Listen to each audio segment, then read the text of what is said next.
We being reproductive medicine experts, we always suggest our patients for egg freezing. It is a quality of life. So by egg freezing, what do? We preserve your fertility so that if you are planning a late marriage or if you are planning a late childbearing, it is easy for you to use those eggs which we have frozen at the early years of your life. So namaste everyone, this is Dr. Leena Yadav. I am a reproductive medicine expert, an IVF expert and a fertility specialist. I am here to give you more insights about oocyte freezing if you have seen my last video which gave you a little bit information about what is egg freezing about. So we do egg freezing when in the early years of our life we want to freeze those eggs as an investment banker that we can use them in the later years of your life if we are planning a late marriage or a late childbearing. Now there are some people who often ask me that whether, ma'am, our reserve of the ovary will fall down if we do egg freezing. A female is born with fixed eggs in her life. When we do egg freezing, obviously we are using these eggs or taking out these eggs for egg freezing from your own pool.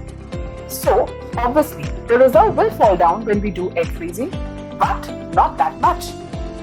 The second question which people are asking me that can we become pregnant if we have done this egg freezing in the past naturally?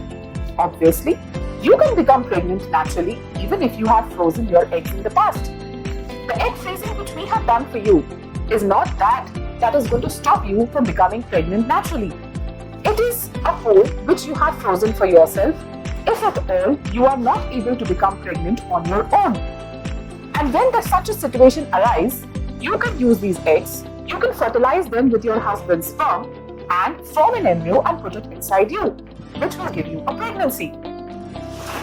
One more thing which I am often being asked is, are the babies which are born out of these egg freezing normal?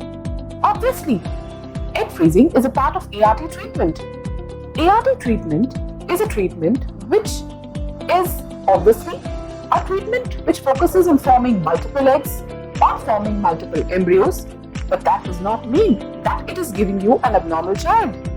Obviously, you will have a normal child, but yes, there are certain do's and don'ts when you undergo an IVF treatment with a fertility expert. Another question which I normally encounter from my patients when they come to me for egg freezing is, what is the age? Regarding this, I have already spoken in my earlier videos that you stand your best chances of having a good oocyte, of having maximum number of oocytes when you are getting it done between 21 to 30 years of your life. Or you can also say early 30s. But when you are going towards the later ages, obviously the number of eggs are reduced, the quality of egg is reduced, and there are more chances that you might have eggs which are genetically ill. What are the chances of you having genetically ill eggs if you are going for egg freezing in the later years of your life? That entirely depends upon your hormones, that entirely depends upon your family history, and that entirely depends about a lot of other parameters when you undergo egg freezing. I would suggest you that if you want to preserve your fertility and don't want a childbearing, you are married, to go for embryo freezing rather than egg freezing. Egg freezing is done for girls when they don't have a partner, when they are planning late marriages, or when they don't want a childbearing soon.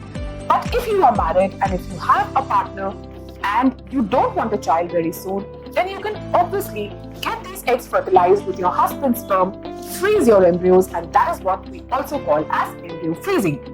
So please consider your options, look at your options, come to us for an advice, and we are here to help you anytime. Thank you.